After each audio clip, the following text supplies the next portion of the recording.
everyone.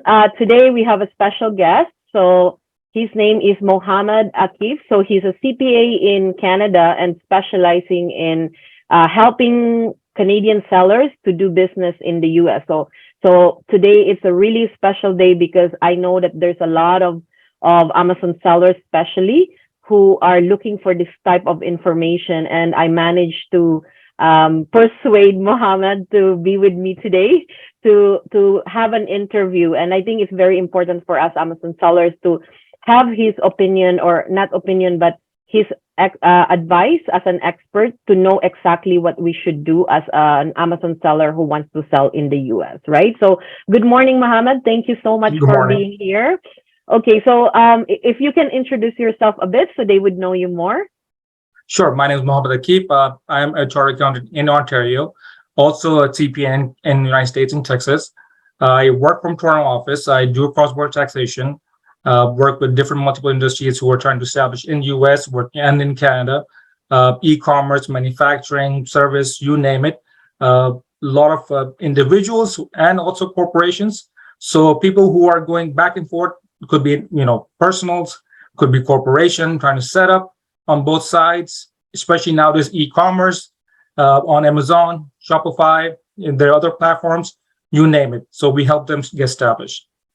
Perfect. Well, so I'm an Amazon seller and I'm going to focus my questions on everything about Amazon selling. But for those who are watching this, you can also, if you are an eBay seller, Shopify seller, Poshmark seller, selling in the US and you're Canadian and you need information on how to do business in US, this is also actually for you, right? So right. He will give us the light of what do we really need to do, right? So the most important question is this. So a lot of Amazon sellers are really having a hard time to understand what do we really need to do, okay? So a lot of Amazon seller gets advice from different people and they say, oh, just open an account in the US or open an LLC, right? So would you mind giving us an idea or your opinion on if we end up as a Canadian let's talk about as a corporation, right? So I have a corporation here in Canada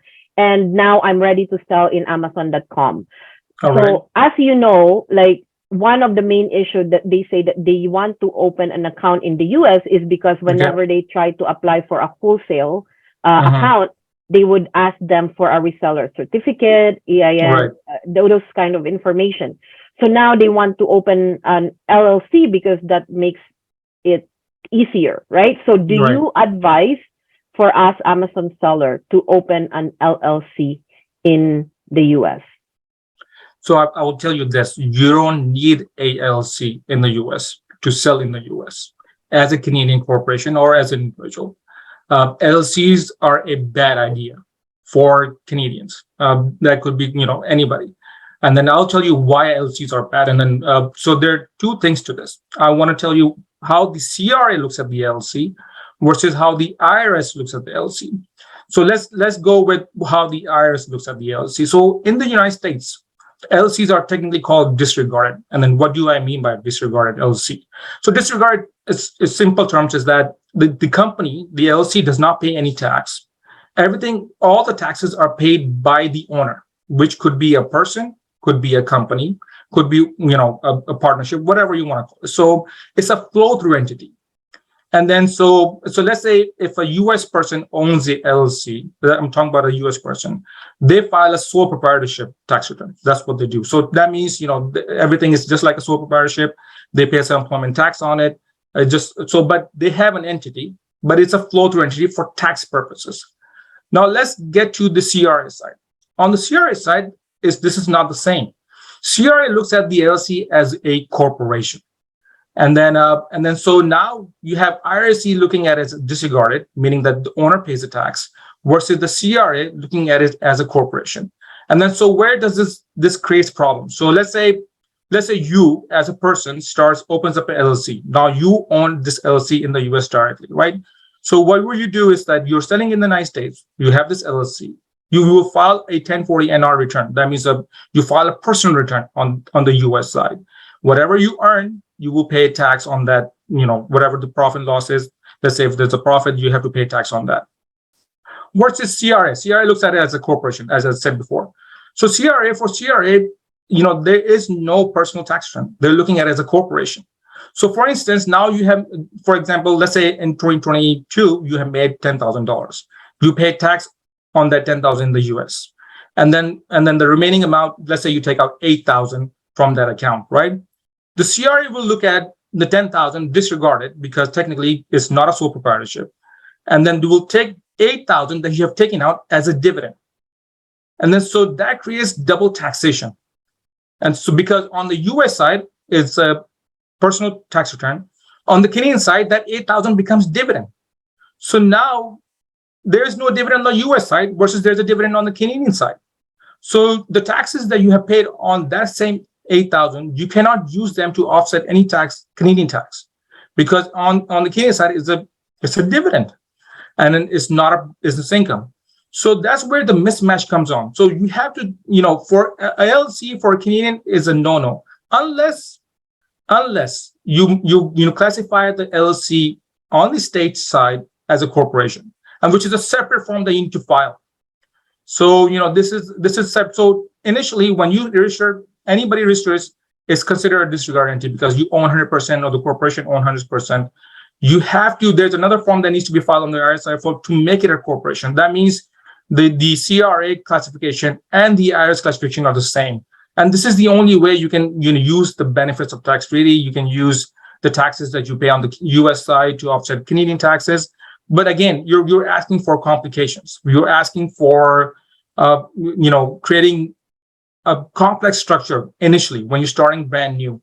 I don't want that. We don't want that. We want things to be simple and easy, where you can manage your business, where you can grow your business. Focus on your business more than the taxes. A lot of people go and then just read online and then they set up these LLCs. And then next thing you know, then they have to file all these forms. Let's say, for instance, that you do have a business and then, you are there's another form that needs to be filed, which creates a penalty too. So, and then a lot of Canadians they're thinking the IRS is working the same way as the CRA, which is not true. The IRS sits on your paperwork, will let you get away. And then suddenly after 3-4 years, they will pop up and then will come back and say, you have not done this, you have not done this, you have not done this. So they don't work the same way. Okay, so I have a question for you. So if, for example, their main concern is like, okay, I just need to have reseller certificate or I need the EIN number. Are they still allowed to get that, like without opening LLC? Yes, so as a Canadian person, you can get you can also, this is my advice. I will always work in United States through a Canadian corporation. And then you can get a tax ID number from the IRS. You can open up bank accounts.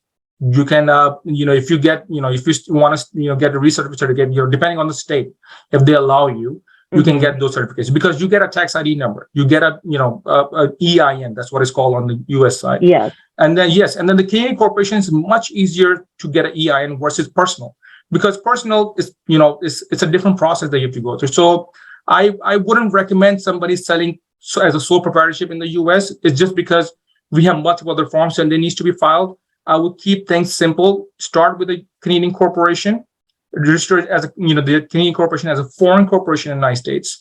Get a tax ID number. You can open bank account through that tax ID number, or you can register within the state too. So let's say, I know some states do allow you resale certificate permits. I know because some people are trying to buy. But majority states will, they will ask for a local person. They might ask for a Texas, for a driver license. They might ask for a local tax ID number. So, depending on the state, there are 50 states. There are 10,000, jurisdictions. Do you have any recommendation where do you know any state that can allow Canadians to get it without complications, or not really? Not really, because everyone is different. I don't go for a specific state. It really depends on the state. I know I've seen some Canadians getting a U certificate from state of California. I've seen that happen where they have used their foreign corporation, their Canadian corporation to register, and then that has happened. Okay, and some so states do. Go ahead. So if, for example, they got the reseller certificate EIN, what is the tax implication as a Canadian corporation? So we have, we have different rules on the US side, right? So we have ECI, and then which is effectively connected income, and then we have permanent establishment, right? The PE. So when you're selling in the United States, technically you have ECI, which is effectively connected income. Do you have PE or not really depends upon many different factors. There's no one fit criteria. Having an agent can create PEI or PE. I'm sorry. Having if you go sign a contract, that can also establish PE. Having an office can create, PE. So there are multiple factors that goes into PE. So, but ECI for sure. PE, everyone is different. I cannot say, one thing will lead to another, but these are different things. Having an employee also creates permanent establishment, right? So these are all the things that create permanent. So the forms filing requirements are based on whether you have ECI, one, no ECI or no PE, two, or one ECI, PE, and that's how the combination is. So for instance, of somebody who's a Canadian corporation selling from Canada, in Amazon and through Amazon, and then only everything is done from the Canadian side. In most cases, let's say if they don't have any office, they don't have any agent, there's nothing that has been done. They will have ECI, but they will have no PE. And then what that does is that requires you to file a form, which is 1120F. That's a corporation form, foreign corporation form, and a tax treaty form, which is 8833. Technically, what we have a tax treaty between the United States and Canada. So if you're a Canadian corporation, a Canadian person who's selling in the United States, everything is done through Canada. We have these treaty benefits that we can use. And we can tell the IRS, right, we have sold this much money in this is the revenue from the US sources. But because of tax treaty, we don't have any PE. Everything is reportable and taxable in Canada only. Okay. So with me personally, like I have a corporation here. So I sell in the US and I do everything in the US. So I have a prep center, maybe like that I hire in the US. But I don't have an office or anything. So what I'm going to do is I'm just going to file this form every year, right? To let them know of my income. Right. You have to. Okay. So this is something that you can also help, right? So for example, I don't know how to file it. So, but we are required to file this since we are already selling in the US. So what if, like, for example, with me, I never filed it, right? I've been selling in the US for like, let's say, 3 years. And then I never filed it. What should I do? And what are the consequences because I never filed this form? So, look, even if you're late, I would recommend you filing this form. Doesn't matter how late you are, because, so this liability is created, right? I mean, this requirement is there for you to be completed, regardless how many years have passed. This is my, what happens afterwards, it's a different scenario, but the requirement is there for you to fulfill. And that is there. You're selling, you're connected, you have ECI. So in some cases, yes, there are 2 years and 3 years. We do file, backdated, let's say, in terms of 2021, 2020, 2019. And then, we tell the IRS that, yes, we were selling, but we are claiming the treaty benefits. The bigger thing is that, what if you get audited and then there's an audit? The IRS does have the right, if you don't file on time, to deny you certain expenses, certain costs, because you're not filing on time. Have I seen this happen? In cases where somebody just did not file, where somebody's trying to be in compliance, didn't know, found out, and then wanted to be in compliance. There is leniency over there. But somebody who just disregarded, knew about it, didn't file. Next thing you know, the IRS finds out. Yes, that is a big no. And then I'm telling you, the CRA is way different than the IRS. The CRA is much more proactive. They reach out to you more, whatever, however they're reaching out. Let's say automated emails, letters. But the IRS is not the same way. The system is too surprise through, right? They just surprise. That's with everything, because the system is too big, right? They have just too many businesses, and then so don't think that you haven't received anything and nothing's going to happen. On the IRS side, we have to be more proactive as a taxpayer, and then we have to really reach out to them before they reach out to you. Okay, so what's the name of the form that we need to file again, just for the... So the form that needs to be filed, there are two forms that need to be filed. This is 1120-1120F, and then the tax treaty form, which is 8833. So technically, they're within the tax treaty between the United States and Canada, we have certain provisions, certain paragraphs, certain, so we do what we do is we, on that tax treaty form, we claim those provisions, we claim those benefits, as a Canadian that we are getting with the United States. Okay, so that's what we need to file in order for us to make sure that they're up to date of what's going on in our business, right? So Right. If they need help, can they contact you to ask your help to file this form as well? Your office will Yes, do so that? we do help them. I mean, we e-file them. It's not, a lot of, I know a lot of preparers are there on the Canadian side, on our side, where they do prepare this form, but they don't e-file. We can e-file this form. We have the capability to e-file these forms, and then so we can e-file them. Is it expensive to file this form? Very expensive. Very expensive.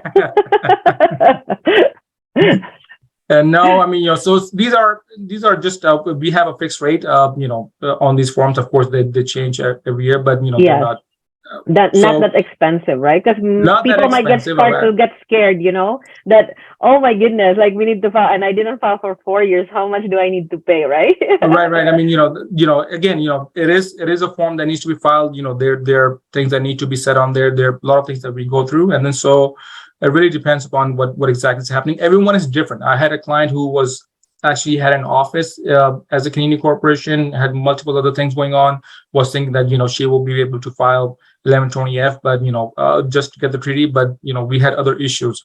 So everyone is going to be different. As long as you're selling from Canada, everything is from Canadian side. We don't have any office, we don't have any agent, we don't have any contract obligations, we don't have any, all those things.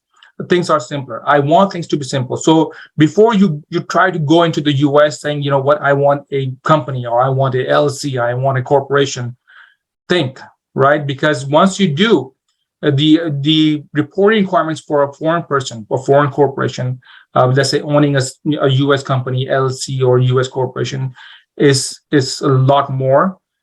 We have bigger penalties. In some cases, 25,000. There's a form that needs to be filed.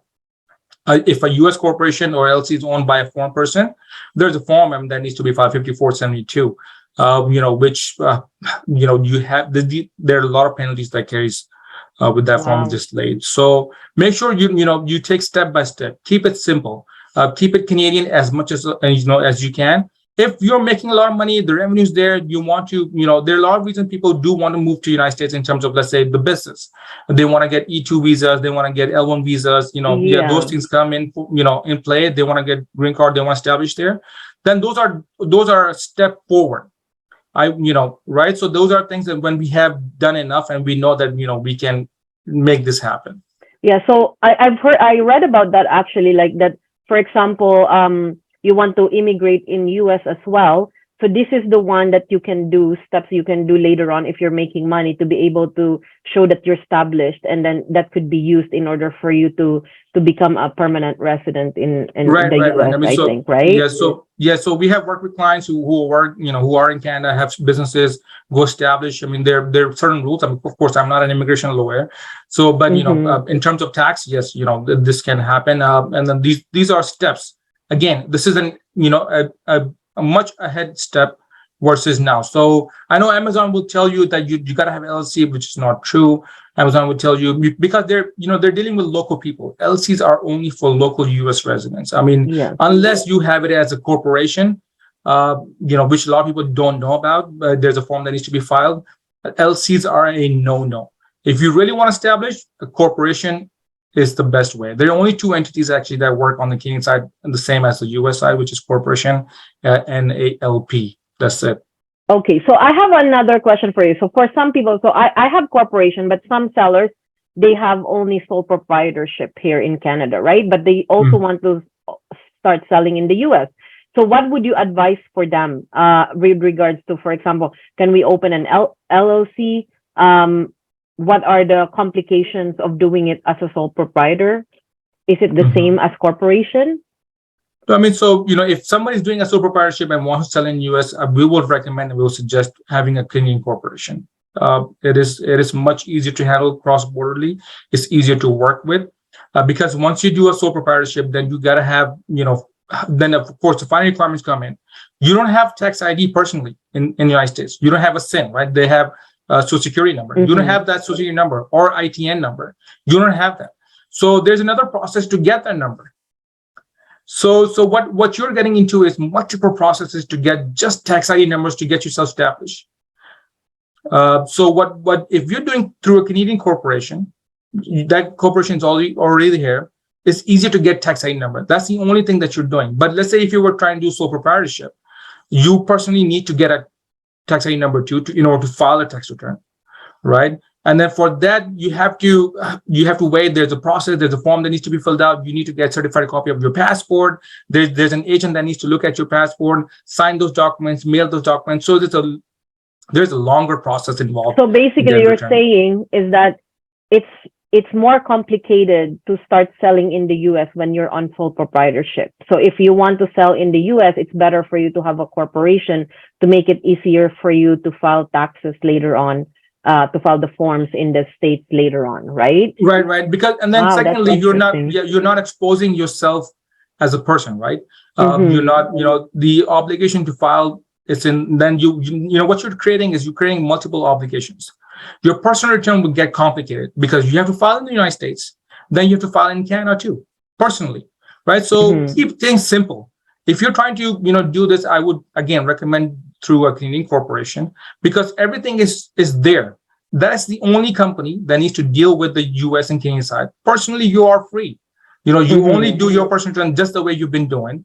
Again, keeping it simple. The Canadian corporation file a return as and needs to be filed on the US side, the 1120F and 8833. And then you go on with this for a couple of years or maybe 1 year if your product is a hit. I mean, I hope it is. So once you start making money, yes, we can look at other routes, but this is really simple. Otherwise, if you're trying to do sole proprietorship, you need to get of course, tax ID. Then personally, you need to file a return because you're doing a sole proprietorship. Then ITN gets involved. Again, same process, passport, a certified copy, agent to look at it. The return goes to a different process sector in the United States, which will take 6, 8, 9 months. In some cases, they will ask for a passport to look at.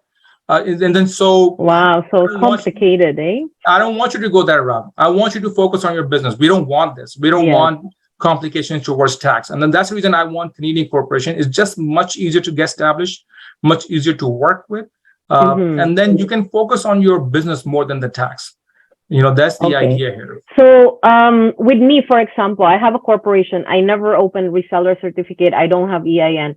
That's okay, right? Like, because from what I've heard, the advantage of getting, EIN and reseller certificate is that you don't get taxed for example, wholesale company.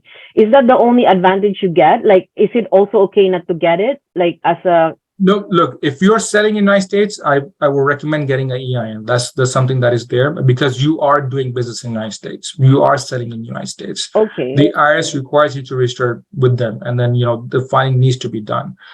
Filing as simple as 1120F and 83. I mean, that's the only requirement that they're asking you to make. So I would recommend you that you do register with the IRS and then start selling. That's the way I would. Okay. So based from what you said, so as a corporation, so it's better to get EIN. How about the reseller certificate? Is it a must to get it or? Look, I mean, of course, the sales tax works much different than, how the HST or GST works in Canada, right? I mean, and on the Canadian side, everyone's paying the GST, HST every time you're buying and selling. The sales tax is not the same in the United States. Only the end user of that product, whoever is going to be using at the end, is the one liable for sales tax. So the whole idea of seller's permit is that, I'm a wholesaler or I'm a person who's selling this product. Don't charge me sales tax. And then, of course, the second thing is to establish that, there's a proper person who's buying it, who's not selling, who's not buying it to just use it for themselves, but for resale, purposes. So that's what they're getting into. So, let's say if you're starting new and you're trying to test products out, you don't need to get resale certificate.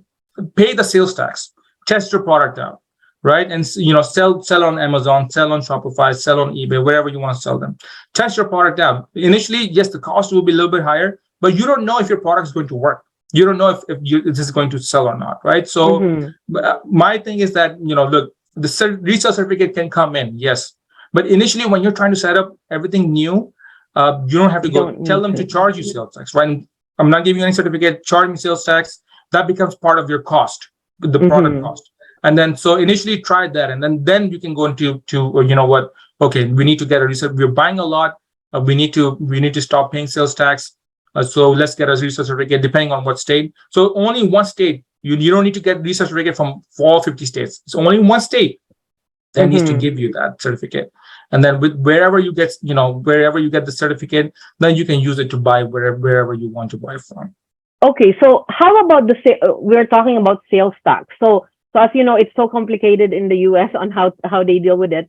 So what I'm aware of is that we have the W8BEN, right? That Amazon requires us to fill out once we open an Amazon account. And is that enough for us not to collect any of those sales tax and just say that it's we're gonna do everything like, it's Right. Canada, So right? if you're selling through Amazon, I mean, then you're okay, because they're collecting sales tax from everybody they're selling to. So we're not very worried about nexus. We're not worried about establishing in certain states. That is not there if you're selling through just Amazon. If you're selling to Shopify, eBay, yes, I mean they do ask you to, they have their own program where they tell you that the state you're establishing nexus, that means you're selling certain amount of revenue or sales, or the number of transactions, and then all this comes. So Amazon does a lot of things for you. They collect sales tax from every place that you sell. You don't have to actually do this. So we don't need to worry about sales tax then, because we filed the W8BEN, right? Yes, so right. I mean, go ahead.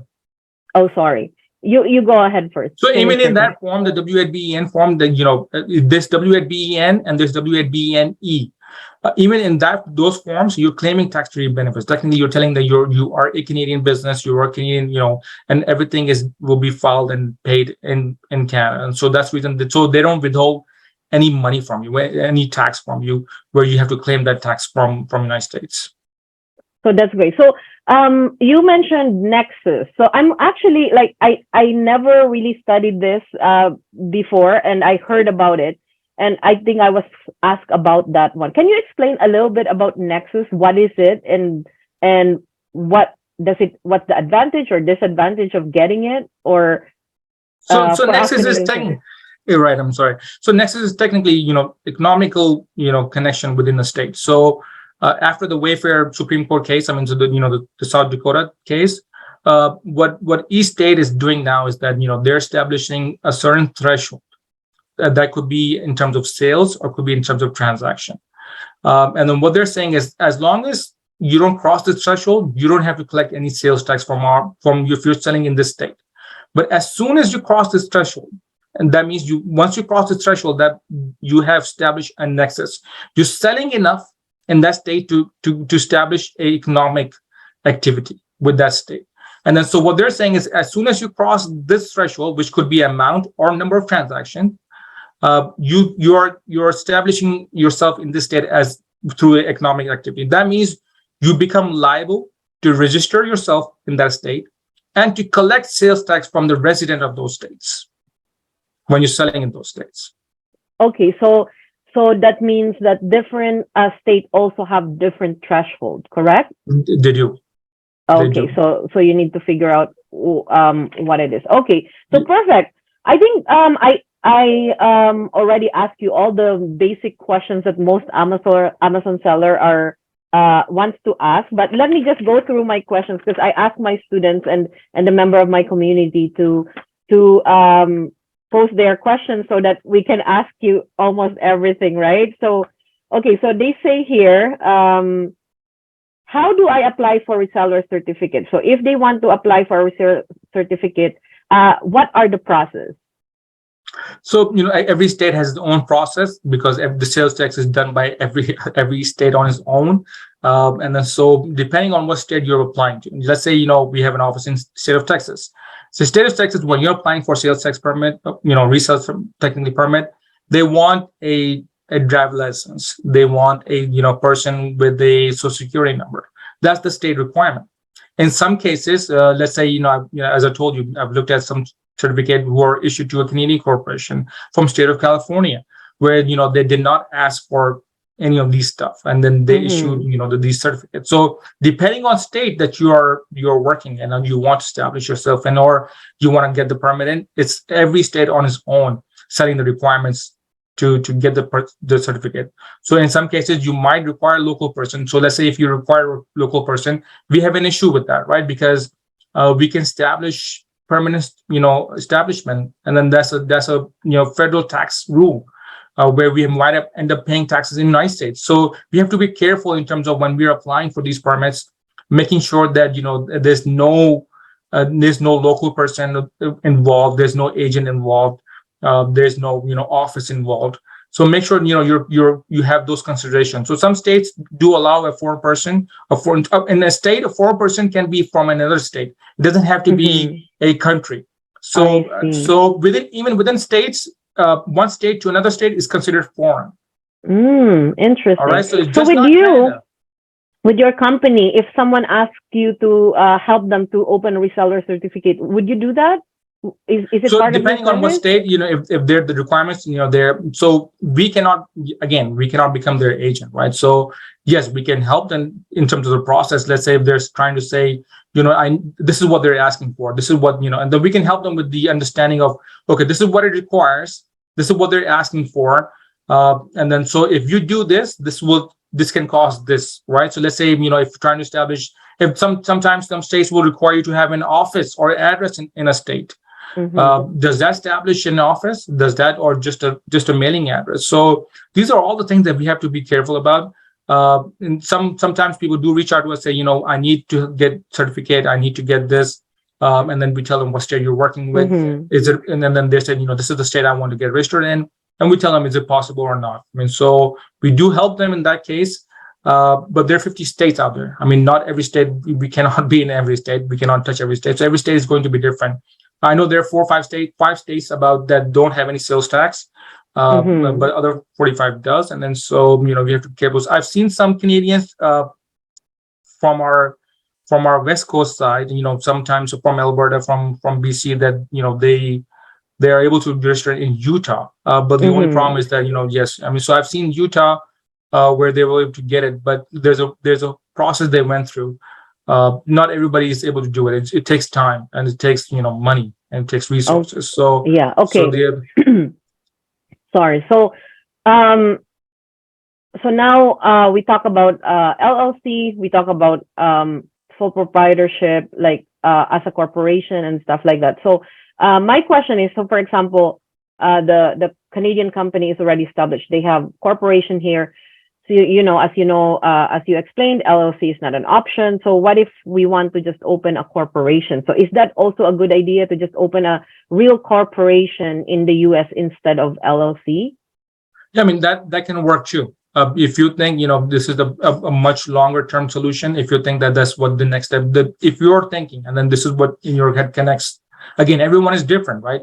Of course, we want certain steps, but let's say if you do want to do that route, where you want to set up a U.S. corporation, that's all okay too. You can set up a U.S. corporation. It's much easier to work in the U.S. through a U.S. corporation because that is considered a local company, a local resident. You can get certificates, you can get a lot of things done. Banking is much easier. Everything is local. Yes, it's easier to get established if you're doing it through a U.S. corporation. So with that, it's more of like, so the complication of LLC won't apply for a corporation, right? So basically, you're going to file in Canada, you're going to file in US because it's both different entities. Okay, so that's perfect. So they say, what are the steps to register a company in the US? I guess this is too vague now since we talk about it. So your suggestion is to really like start in Canada instead of US, right? So yes. Go ahead. So they're asking, when is the filing period for those who have an LLC or corporation in the US? So like, what are the dates that we need to know as a Canadian? So for us not to be late or like miss anything. So I mean, if you are sole proprietorship and you have LLC, technically, the US, of course, the filing deadline is filing year end is December 31st, and then that's how the deadlines are established. And then, so, if you have these 31st, you have April 15 to file the U.S. return. You can get extension in the United States. So if you are in order to get an extension, you got to have a tax ID number 2.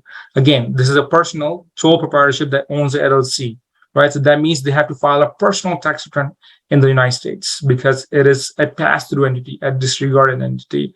So the LLC does not pay any tax. So you have to file return personally. So all the dates that are applicable to personal return will apply to you too. And then April 15 is a deadline. You can file extension. I would always recommend getting an extension no matter what. Even as a Canadian corporation, if you have filing obligation, you can get extension. That's something that is free of cost. It doesn't do anything. It gives you more time. That's something that we don't have on the Canadian side. I always tell all my clients to file an extension. It's a simple form.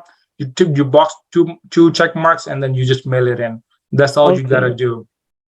Okay, so perfect. So that's good. So to sum up everything, right? Just for them to be clear. So what you recommend is actually to just start in Canada, either as a corporation, right, or sole proprietor. So corporation, you need to just start it in Canada and then sell in the US. EIN is a must for you to be able to. Yeah, it's required. And then make sure to file every year the form needed in order for IRS to know that you're making this X or sold this X amount of money, and that's it. That's all what we need to do on our side, right? As a Canadian. Right. As long as we only have ECI, which is effectively connected income, which we do when we're selling in the United States, we don't have any PE, which is permanent establishment. This is the form that needs to be filed. It's again, keep it simple and easy and manageable, right?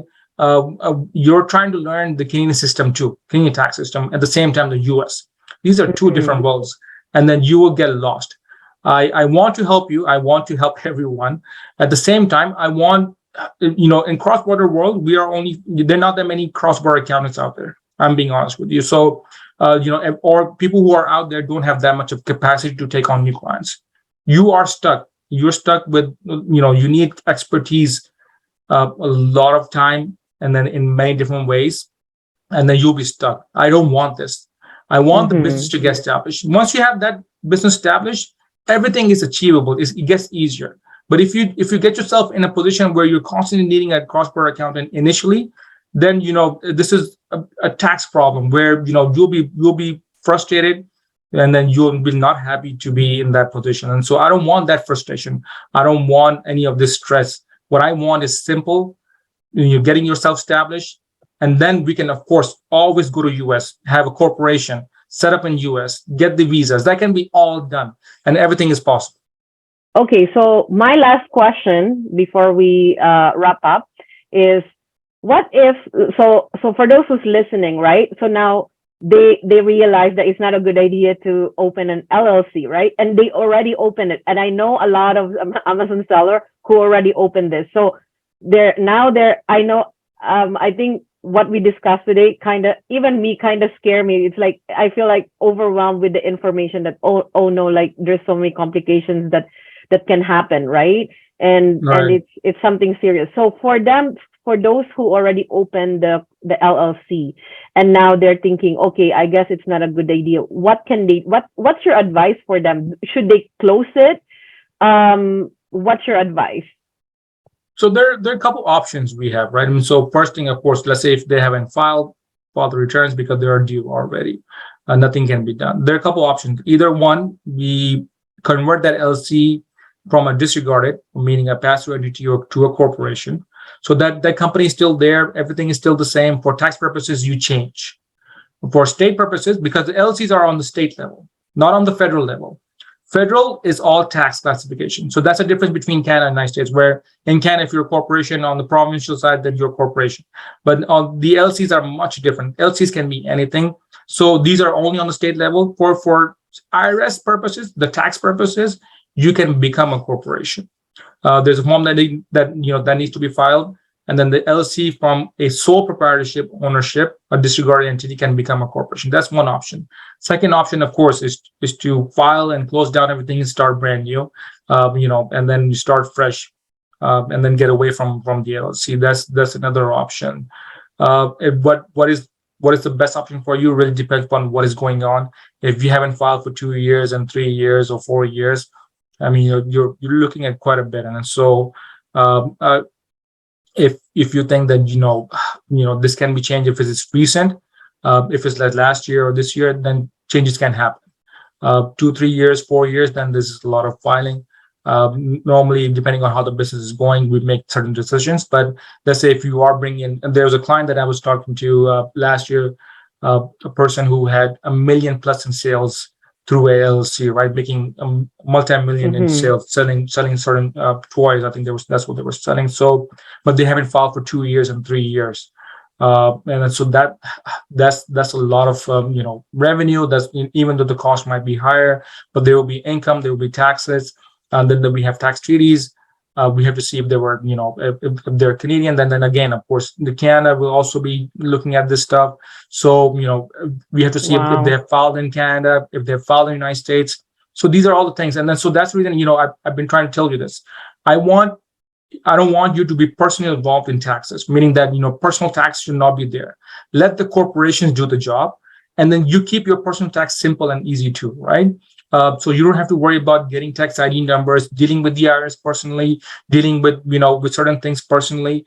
Don't get into this because, you're not a local person there. You don't have tax IDs there. You're not established there. So working through a corporation makes more sense as is more manageable versus through sole proprietorship. So people who have opened up LLCs have two options. Of course, file a return, or if it's something brand new, if they can close the return, file one last return, or change the LLC to a corporation for tax purposes. For state, they will still remain the LLC. For tax purposes, they can be changed. And then or just close everything down and start brand new. I mean, depending on what stage they are in terms of business. Thank you so much for that valuable advice. I think a lot of the viewers will really gonna need to think, especially those who already opened, right? You really give a good advice, and because you're the expert on this, I think it will stop all those things going on. Basically, we take advice from people just on a group and stuff, and here you are, you're a CPA, and really they need to take this seriously, right? So it is it is yeah, a serious matter, and then they can come after you. Again, I'm telling you, the IRS sits on it. They don't just come to you the next year and say, you know what, we haven't received anything. No, they will not tell you this. Wow. And then they will sit on it for a couple of years. So can they ask your help as well? Can they ask your help? Yeah, definitely. I mean, look, of course, I'm in Toronto. I work from Toronto office. We have a team here too. We can help with the US. We can help with whatever situation they're in. We won't be able to take everybody depending on what situation is. Some situations we just don't. I mean, let's say if somebody's hasn't filed for 4 years or 5 years, then we want certain other professionals involved, because this is we're looking at some penalties, a lot of penalties, and then so again, and there are certain clients that we just cannot take. Certain clients that we can help, definitely we can help. But we're here to help. We'll tell you, look, if we can help you, we'll let you know. If not, we can direct you. This is maybe the person that can help you, because there are certain situations where a tax lawyer might need to get, because it gets complicated, right? And then there are certain things that needs to be talked to the IRS. So there, in terms of the LLCs, I've seen people struggling a lot because they own these LLCs, and next thing you know, it's very hard for them to find help. It's just that it's not that no one is willing to do it. It's because they've been behind 3 years and 4 years and 5 years, and that creates a lot of problems. So last one word from you, if you're going to advise an Amazon seller who wants to start selling in US, just to sum it up in one sentence or two, what's your advice for them? Okay, I want to sell in the US. What can you advise them? So my advice would be to keep things simple, clean, manageable by having a Canadian corporation and then working through that Canadian corporation initially. That's the best advice I can give them. It is in terms of tax, in terms of operating a business. And then you can always go to US and set up a corporation. That option is always there for you. It's not the option. That's not the option. That's one of the options. So if you don't need it, don't take it. And then, staying at home might be more beneficial, where you can understand the whole scenario. Multiple people can help you with the tax returns, so it gets manageable. And so making it simple, clean and easy. That's what I want. Perfect. So thank you so much, Mohammed. So would No you mind problem. telling everybody what other services do you do so they can also benefit from you? Because it's so hard to find a good accountant who can help us like do business, like help us in polishing and understanding on how to do business in US. So I'm from my side. I mean, of course, I'm a cross-border accountant. So I work with Canadian businesses establishing in the U.S. and United States business, U.S. business establishing in Canada. So I can help, get them established, register a company in Canada or in the United States. Of course, the tax filings, the yearly tax filing, the sales tax. That if there's an issue with the sales tax, we can help them with that too. In terms of local, we do have staff in the United States also that can help them locally if they need help. That can be also done. So taxes, consultation, understanding their business, of course, helping them grow and then take right steps into moving into the United States if they do want to in the future. Okay, thank you so much. So I'll leave you, like, I'll put the link below and all the information of Mohammed and his office. So if you need help, you can contact him directly and you can send a message and they will get in touch with you as well. Okay, so thank you so much for watching. Thank you, Cheryl. And have a good day.